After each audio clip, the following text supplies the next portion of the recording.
Денсаулық сақтау саласының мамандары қоғамның ең жауапты қызмет иелері.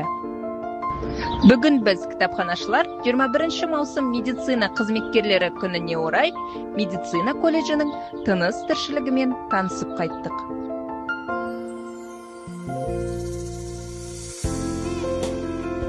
Құрметті, ақхалатты абзал жандар, сіздерді кәсіби мерекелеріңізбен шын жүректен құттықтаймын. Дәрігер мамандығы үлкен білім мен біліктілікті, төзім мен табандылықты, ең бастысы адам өміріне зор жауапкершілікті талап ететін қасиетті мамандық.